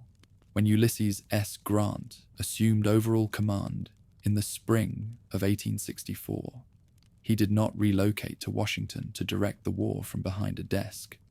Instead, he chose to accompany the Army of the Potomac in the field. George Gordon Meade technically remained the Army's commander, but Grant's presence meant that decisions would be made directly where the fighting took place. His goal was simple: destroy Robert E. Lee's Army of Northern Virginia. Unlike previous leaders, he would not retreat after a single defeat. He intended to keep pressure on the Confederates until they could no longer resist. Lee understood the stakes. With Union resources vastly greater, his only chance lay in making the war so costly that the North would tire of the struggle. defensive lines, careful use of terrain, and counterattacks at the right moment. These were the tools he hoped could offset Grant's numbers. The campaign opened in early May. Grant crossed the Rapidan River into the dense thickets known as the Wilderness. Here, tangled undergrowth made maneuver difficult, and smoke from rifles hung low among the trees. For 2 days, men fought at close range, visibility measured in yards. Fires ignited by musket flashes swept through dry leaves, consuming the wounded where they lay. Casualties numbered in the tens of thousands. Previous Union commanders would have pulled back after such losses. Grant did not. Instead, he ordered the army to march south, seeking to slip past Lee and continue toward Richmond. Lee pursued and intercepted him at Spotsylvania Courthouse. From May 8th to May 21st, the two armies struggled over fortified lines. At a place later called the Bloody Angle, Union troops attacked a salient in the Confederate works. Fighting raged for nearly 20 hours in driving rain, men grappling across logs and earthworks in scenes of almost unimaginable horror. When the assaults failed to break through, Grant once again disengaged and moved southward. His message to Washington captured his determination. "I propose to fight it out on this line if it takes all summer." By early June, the armies met again near Cold Harbor, only a few miles from Richmond. Here, Lee's men entrenched deeply. On June 3rd, Grant ordered a massive assault. The result was slaughter. In less than an hour, thousands of Union soldiers lay dead or wounded before the Confederate works. Survivors scrawled their names on scraps of paper and pinned them to their coats so their bodies could be identified. Grant later admitted regret for this attack, calling it the only operation he wished he had never ordered. Despite the bloodshed, Grant refused to quit. Instead of retreating north, he swung east and crossed the James River, a maneuver that placed him south of Richmond. His new objective was Petersburg, a rail center vital to supplying Lee's army. If Petersburg fell, Richmond could not be held. Confederate defenders arrived just in time to dig trenches. What followed was not a short battle, but the beginning of a siege that would last for months. The trenches at Petersburg stretched for more than 30 miles, foreshadowing the warfare of a later century. Soldiers lived in narrow ditches, facing constant sniping and shelling. Both armies dug tunnels, constructed redoubts, and endured the sweltering summer in mud and dust. In July, Union engineers detonated a mine beneath Confederate lines, creating a massive crater. Poor coordination turned the opportunity into disaster as Federal troops rushed into the hole instead of around it and were cut down. The crater became another costly failure. While Grant held Lee in place, he directed operations elsewhere to stretch Confederate resources. In the Shenandoah Valley, a fertile region that supplied Lee's army, Philip Sheridan led Union forces in a destructive campaign. His victories at Winchester and Cedar Creek not only secured the valley, but also ensured that its barns, mills, and crops were destroyed. Lee's men, already short of supplies, now faced hunger on a growing scale. The toll on both armies was staggering. Between May and June, Grant lost more than 50,000 men. Lee's losses were smaller in number, but harder to replace. Each skirmish, each trench raid, whittled away at the Confederacy's ability to sustain resistance. Northern newspapers criticized Grant as a butcher, yet Lincoln stood by him, convinced that his relentless pressure was the only path to victory. The men in the ranks experienced exhaustion beyond measure. Campaigning had dragged them through choking woods, muddy fields, and entrenched lines that seemed endless. Letters home spoke of comrades missing, of nights without sleep, of the constant smell of death. Confederate soldiers endured no less. Hunger, ragged uniforms, and the knowledge that replacements were not coming. By autumn, both sides recognized that the campaign had shifted the war's character. Battles like Antietam or Gettysburg had been decided in days. The Overland campaign was different, a grinding series of clashes that merged into a continuous struggle. Richmond still stood, but it was tied to Petersburg by fragile rails and dwindling supplies. Grant had not destroyed Lee, yet he had fixed him in place. The broader significance became clear in November 1864. With Union victories in the Valley and Sherman's capture of Atlanta, Northern voters returned Lincoln to office. His re-election signaled that the nation would not abandon the war, despite the appalling casualties. For the Confederacy, the hope that political change might deliver independence faded. As winter closed in, the armies dug deeper into their lines around Petersburg. Men built cabins from logs, fashioned chimneys of mud, and tried to survive the cold. Raids and minor battles continued, but both sides knew that the stalemate could not last forever. Somewhere along those trenches lay the breaking point, and Grant intended to find it. The spring of 1865 would bring new offensives and the final collapse of Confederate defenses. Before that moment arrived, however, the soldiers of both armies endured one of the longest and most grueling sieges of the war, a fitting continuation of the relentless campaign that Grant had promised would not end until Lee's army was finished. When Atlanta fell in September 1864, the North erupted with renewed energy, and Lincoln's re-election quickly followed on the strength of Sherman's triumph. For the Confederacy, the loss of its key industrial city was devastating, yet John Bell Hood still commanded a large army and sought to strike northward into Tennessee. Sherman faced a choice: pursue Hood or cut deep into the South. He decided on the latter.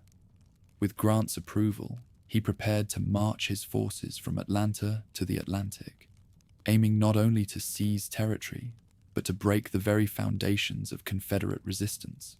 Sherman believed that war should reach beyond armies to the resources that sustained them. Railroads, mills, warehouses, and crops would all be targets. His purpose was not random destruction, but calculated pressure, to convince Southern civilians that continued resistance was futile. This concept of hard war represented a new stage in the conflict, where the Union sought not just battlefield victories, but the collapse of Confederate society's ability to support the fight.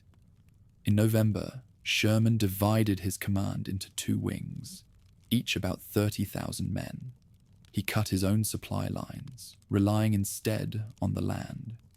Foragers, soon nicknamed bummers, fanned out from the columns, seizing food, livestock, and fodder. Bridges and railroads were systematically destroyed, often by heating rails and twisting them around trees, creating what soldiers called Sherman's neckties. The march encountered little organized resistance. Hood had carried his army into Tennessee, where George H. Thomas would later crush it at Nashville. That left only scattered cavalry and state militia to oppose Sherman. Skirmishes flared, but nothing could halt the advance. Georgia's countryside bore the brunt of the passage. Plantations lost barns and cotton gins. Warehouses went up in flames. Enslaved people greeted the columns as liberators, flocking to the army in such numbers that officers struggled to manage the influx. Some were employed as laborers or guides. Others simply followed, unwilling to remain in bondage. The destruction spread beyond material damage. Southern families watched helplessly as fences disappeared into campfires, smokehouses emptied, and livestock driven away. Sherman hoped that by bringing the war to civilians' doorsteps, he would sap the will to continue. Critics in the North worried about the morality of such tactics, while Confederates denounced him as a barbarian. Yet the effectiveness was undeniable. Every mile advanced widened the sense of inevitable defeat. By mid-December, the Union Army reached the coast. On December 21st, 1864, Sherman entered Savannah. The city surrendered without a fight, sparing its buildings from destruction. Sherman telegraphed Lincoln with a simple message: "I beg to present you as a Christmas gift the city of Savannah, with 150 heavy guns and plenty of ammunition." The gift carried more than symbolic weight. It proved that an entire Confederate state could be marched through at will. The fall of Savannah did not mark the end of Sherman's campaign. His next objective lay northward through the Carolinas, where he intended to join Grant in crushing Lee. But already, the march to the sea had demonstrated the new reality of total war. Civilian infrastructure, not just armies, had become legitimate targets. While Sherman carved his path across Georgia, the Western theater saw its own decisive action. Hood's gamble to invade Tennessee ended disastrously. At Franklin in late November, his army suffered terrible losses in frontal assaults against fortified Union positions. Weeks later, at Nashville, George Thomas counterattacked and shattered what remained of Hood's command. The destruction of the Army of Tennessee left the Confederacy with only Lee's force in Virginia capable of major resistance. Sherman's march and Thomas's victory together signaled that the rebellion's backbone in the West was broken. The impact on the enslaved population was profound. With each step of Sherman's columns, thousands claimed freedom. In January 1865, near Savannah, the general met with local black leaders who urged that land be distributed to freed families. Sherman issued Special Field Order Number 15, setting aside confiscated coastal lands for settlement by freedmen. Though later revoked, the order embodied the aspirations of those emerging from bondage and foreshadowed the debates that Reconstruction would bring. Confederate civilians responded with a mixture of despair and defiance. Diaries record women weeping as homes were stripped, men swearing vengeance, and communities stunned by the speed of the Union advance. Yet others admitted that the scale of the onslaught convinced them further resistance was hopeless. Southern newspapers struggled to explain how an enemy could march unchecked across Georgia, a state once considered secure. Northern reactions were mixed, but increasingly supportive. The destruction alarmed some who feared alienating Southern Unionists, yet the results spoke clearly. Sherman had delivered a blow that no battlefield victory alone could match. By cutting a swath to the sea, he proved that Confederate defenses were crumbling from within. The political context magnified the effect. Lincoln's re-election in November 1864 had already ensured that the war would be prosecuted to conclusion. Sherman's success confirmed that the administration's policies, emancipation, total mobilization, and aggressive strategy were bringing results. In Congress and in the press, voices that had once demanded negotiation now grew quieter. Strategically, the march severed remaining links between East and West. It destroyed Georgia's capacity to support armies in the field and threatened South Carolina, the very state that had led secession. Sherman intended to strike there next, telling his men that the heart of rebellion lay in Columbia and Charleston. Confederate leaders recognized the danger, but lacked the strength to stop him. For soldiers in Sherman's ranks, the march was unforgettable. Diaries describe fields stripped bare, miles of smoking ruins, and lines of freed people trailing the army. Many soldiers felt pride in striking at the rebellion's core. Others expressed unease at the suffering inflicted on civilians, yet all understood they were part of a campaign unlike any seen before on American soil. By the end of 1864, the Confederacy faced grim realities.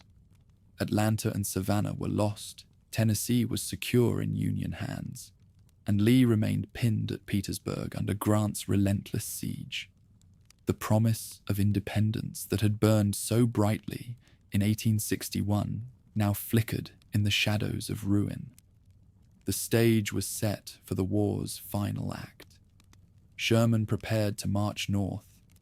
Grant continued to squeeze Lee, and Lincoln looked toward victory that seemed at last within reach. The road ahead still promised bloodshed, but the direction was unmistakable. The Union's strategy of total war had begun to yield results that no battlefield maneuver alone could achieve. While armies trampled fields from Virginia to Georgia, another front stretched along coasts and waterways. The naval war rarely produced the scale of bloodshed seen on land, yet it shaped the outcome in decisive ways. Control of ports, rivers, and shipping lanes determined who could sustain armies and who faced isolation. From the conflict's opening months, the Union aimed to strangle Southern commerce. The blockade, first mocked as too thin to matter, grew tighter with every passing season. Shipyards in the north poured out new vessels, steam sloops, gunboats, and ironclads that patrolled thousands of miles of coastline. At first, smugglers slipped through with relative ease. But as patrols multiplied, risks grew higher. Captured blockade runners were hauled into northern ports as prizes, their cargoes of cotton, medicine, and weapons confiscated. Southern merchants depended heavily on the swift, low-slung vessels that darted from Bermuda or Nassau to Wilmington, Charleston, or Mobile. Painted grey to blend with the sea and built for speed rather than durability, these ships could sometimes evade pursuit under cover of darkness. Yet every lost cargo meant fewer rifles, fewer blankets, fewer barrels of salt. The blockade became not just an economic weapon, but a psychological one, reminding the South daily of its growing isolation. On rivers, the struggle was equally important. Ironclad gunboats, once experimental, became workhorses of the Union advance. Their armored decks allowed them to withstand fire from shore batteries while delivering pounding blows against forts. Control of the Mississippi and its tributaries had already cut the Confederacy in half. Smaller rivers in the Carolinas, Louisiana, and Arkansas became battlegrounds where local garrisons tried to resist the inevitable advance of steel-clad vessels and troops moving alongside them. Technology gave the naval war its most dramatic moments. The clash of ironclads at Hampton Roads transformed naval warfare worldwide. The Confederate Virginia, built from the salvaged hull of the USS Merrimack, steamed into battle with iron plates that deflected cannon fire. Wooden Union ships shattered under its guns. Panic spread that the Southern vessel might break the blockade entirely. Salvation came in the form of the Union Monitor, a revolutionary craft with a revolving turret. The two machines hammered one another for hours, shot bouncing off armor until neither could claim victory. Though indecisive in immediate result, the encounter signaled the end of the wooden warship's age. Other battles revealed the boldness of Union commanders. Admiral David Farragut, already famous for taking New Orleans, forced passage into Mobile Bay despite the threat of torpedoes, what we would call naval mines. When hesitation spread through his line, he urged his flagship forward, inspiring the fleet to follow. Mobile Bay, one of the last major Gulf ports in Confederate hands, fell into Union control. The cry associated with Farragut's advance became part of the war's legend, symbolizing determination in the face of danger. Confederate naval efforts never matched the scale of the Union's. but ingenuity and daring kept pressure on northern shipping. Raiders such as the Alabama, built in British shipyards, roamed the seas, destroying merchant vessels. American commerce suffered, insurance rates soared, and diplomatic protests raged. Union warships hunted these predators across oceans until, one by one, they were sunk or driven into foreign harbors. The international dimension of the naval war mattered as much as the fighting itself. Britain, heavily dependent on southern cotton, balanced sympathy for the Confederacy against the need to avoid direct conflict with Washington. The Emancipation Proclamation shifted public opinion decisively. Working men and women in English cities, themselves laboring under shortages, declared that they would not support a cause bound to slavery. European governments, cautious of war with the United States, confined their involvement to quiet tolerance of ship construction in private yards, a tolerance that declined as northern diplomats pressed harder. For enslaved people along the coasts, the arrival of federal ships often meant sudden freedom. Islands off South Carolina, seized early in the war, became sites of experimentation with free labor. Formerly enslaved men and women worked abandoned plantations for wages, sent children to newly established schools, and formed communities under Union protection. These rehearsals for Reconstruction foreshadowed the social changes the war would bring.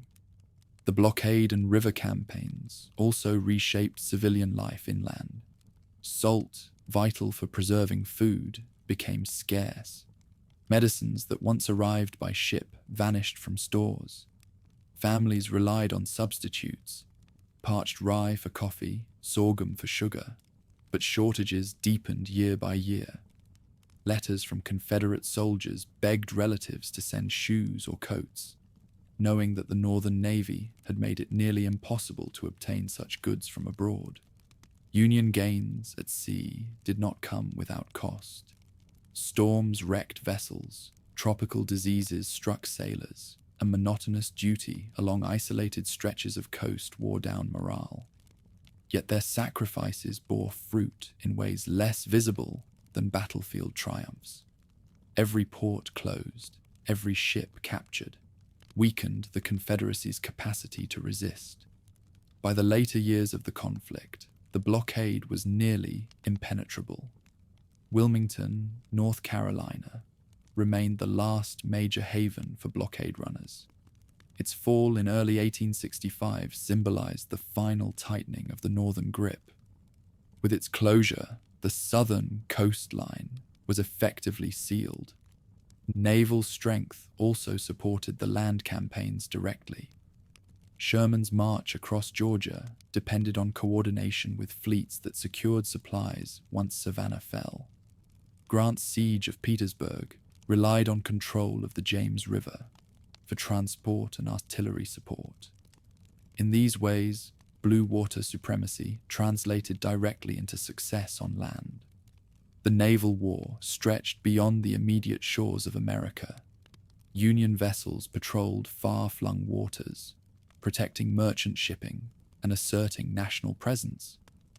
In distant ports, the stars and stripes became a reminder that the conflict was watched across the world. Confederate agents, by contrast, found themselves limited to clandestine operations, their hopes for recognition or alliance slipping away. By the time Sherman advanced into the Carolinas and Grant pressed against Petersburg, the outcome at sea was no longer in doubt. The North had achieved what few expected at the start: complete dominance over coastal waters, rivers, and trade routes. The South's reliance on cotton diplomacy and fast ships had proven inadequate against industrial might and persistent blockade. The naval struggle may have lacked the dramatic turning points of Gettysburg or Shiloh, but its steady, relentless pressure accomplished what great battles alone could not. It isolated the Confederacy, starved its armies, and ensured that when collapse came, it would be total. As the blockade tightened and raiders were hunted down, only Lee's army around Richmond and remnants in the Carolinas still held out hope. Sherman prepared to march north from Savannah, and Grant continued his siege at Petersburg. The naval war had done its part. The rebellion was cut off from the world, left to stand or fall on its own exhausted strength. By early 1865, the Confederacy was running on exhaustion. Armies still held the trenches before Richmond and Petersburg, but their numbers dwindled with every skirmish. Supplies grew scarce, morale faltered, and desertion hollowed the ranks. What had once been proclaimed as a new nation now struggled simply to survive each passing week. Southern leaders still hoped for some form of negotiation. Jefferson Davis sent representatives to meet Union officials in a last attempt to find peace without surrender. The gathering at Hampton Roads revealed how far apart the sides remained. Confederate delegates asked for recognition of their independence. Lincoln insisted that the Union was indivisible and that emancipation could not be undone. With no room for compromise, the talks ended, leaving the conflict to be settled by force.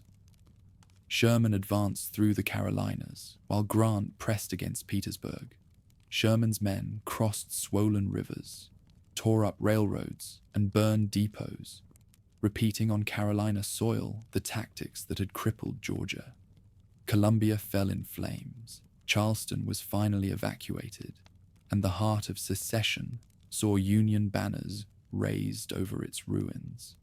Refugees crowded the roads, and enslaved people left plantations in droves to follow the marching columns. Each step northward cut deeper into the Confederacy's ability to fight. In Virginia, the lines around Petersburg stretched like a scar across the land. Lee's soldiers dug ever deeper, but hunger gnawed at them as much as Union cannon fire. Desertion increased, with men slipping away to search for food or to return to their families. Civilians in Richmond faced similar desperation. Bread riots had erupted earlier in the war, and by 1865 shelves were bare once more. Grant maintained constant pressure. Sheridan's cavalry swept through the Shenandoah, eliminating what little remained of Confederate supplies there. Federal forces stretched the line around Petersburg until it could no longer be defended.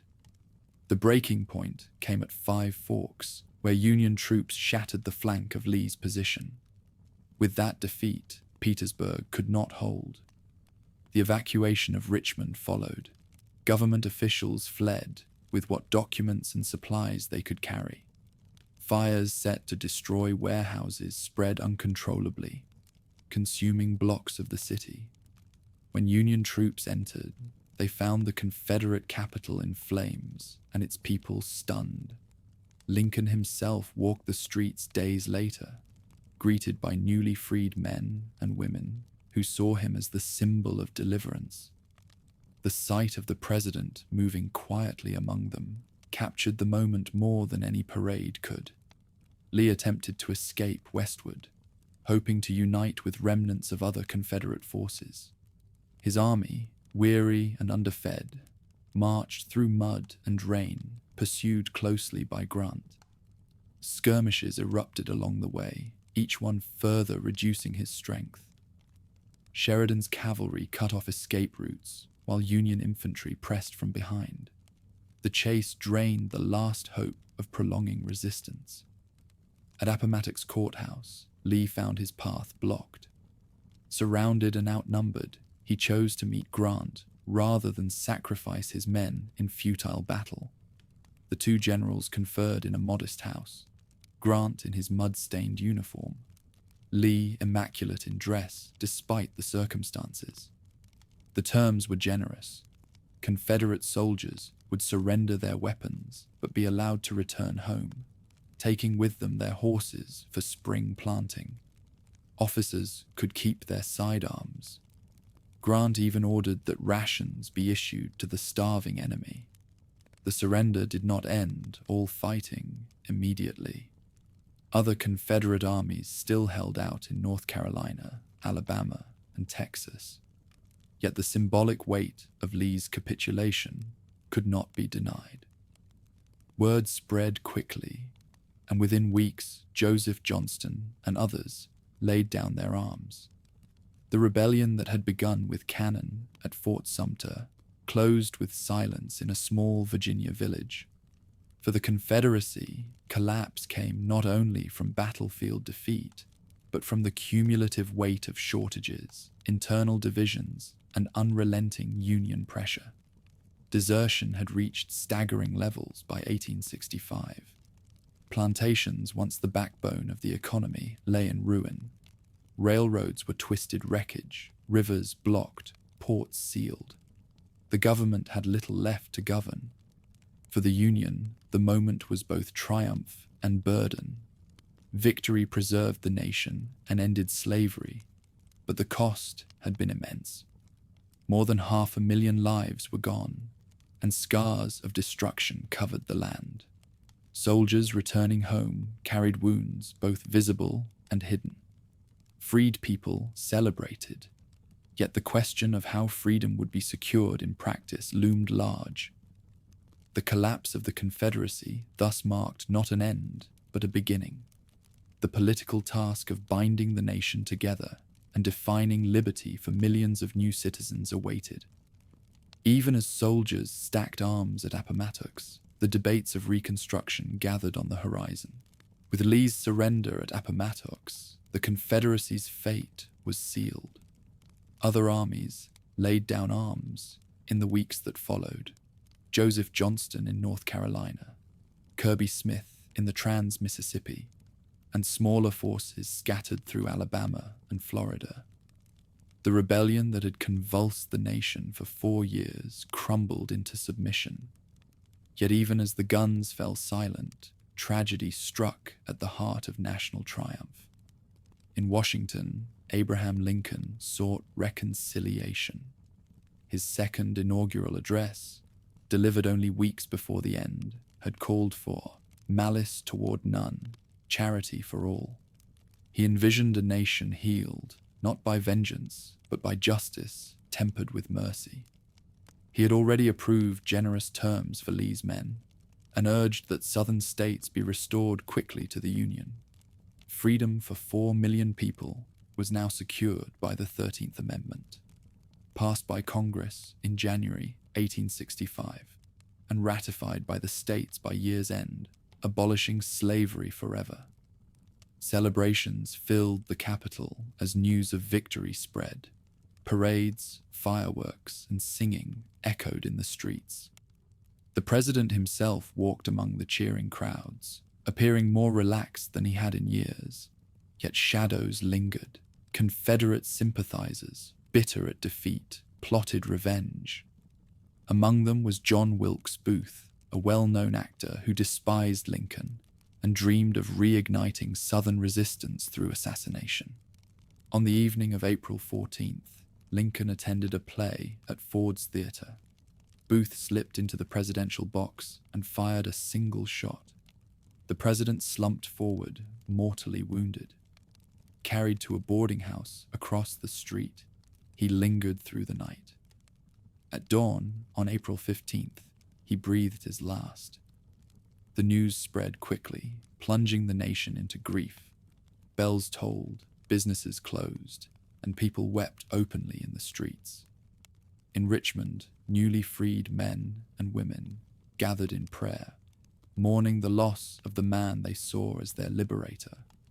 Booth was hunted down and killed days later, and his accomplices captured.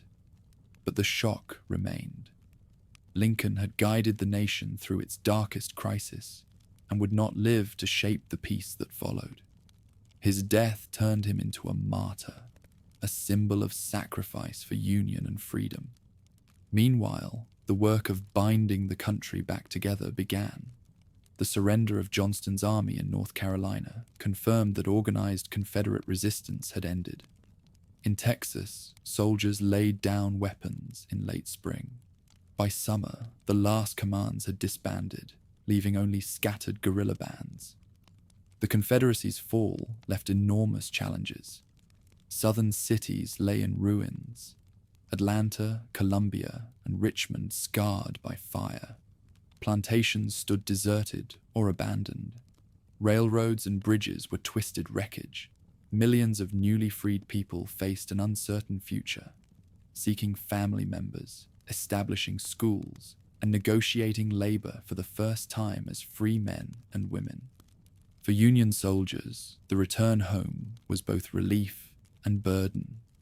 Veterans carried scars, some visible in missing limbs, others hidden in memories of battles like Shiloh and Cold Harbor. Communities erected cemeteries and monuments to honor the fallen. The human cost was staggering. More than 600,000 dead, countless more wounded, families across every state touched by grief. Politically, the questions of Reconstruction loomed. How would Southern states be readmitted? What rights would freed people enjoy? Lincoln's vision of swift reconciliation clashed with others who demanded stronger safeguards for liberty and punishment for rebellion. His assassination left these questions to Andrew Johnson, whose policies would soon generate bitter disputes in Congress. For African Americans, the end of slavery was only the beginning. Some joined the Union Army, even in the war's final months, proud to wear uniforms that symbolized freedom. Others sought land of their own, recalling Sherman's promise along the coast. Churches and schools became centers of community life. Freedom was celebrated with joy, but it also carried the challenge of building new lives in a society still marked by prejudice and resistance.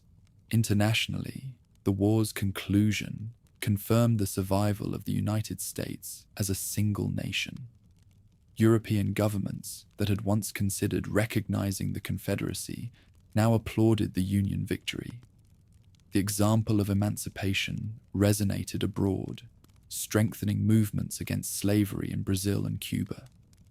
The image of a reunited republic carried moral weight that extended far beyond its borders.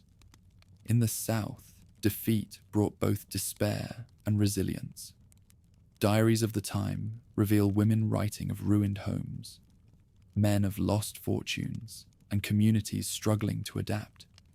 Yet there was also determination to endure, to rebuild farms, and to preserve dignity amid loss. The legacy of the Confederacy would linger, but its dream of independence was gone. The Civil War's conclusion marked a transformation in the very idea of the United States. What had begun as a fight to preserve the Union ended as a struggle that also redefined freedom. The Constitution now banned slavery, and the nation moved into an era of rebuilding. The war had tested whether a republic founded on liberty could survive division. It had, but at immense cost. When Lincoln's funeral train carried his body back to Springfield, thousands lined the tracks in silence. Farmers, shopkeepers, freedmen, and veterans removed their hats as the black-draped cars rolled past. The journey symbolized not only the mourning of a president, but the grief of a nation that had lost so much in the fight to remain whole. The guns had at last fallen quiet, but their echo carried forward into the challenges of peace. Reconstruction, civil rights, and reconciliation lay ahead. The war had ended slavery, preserved the Union, and created a new definition of American nationhood. The task now was to live up to the promise purchased at such a terrible price.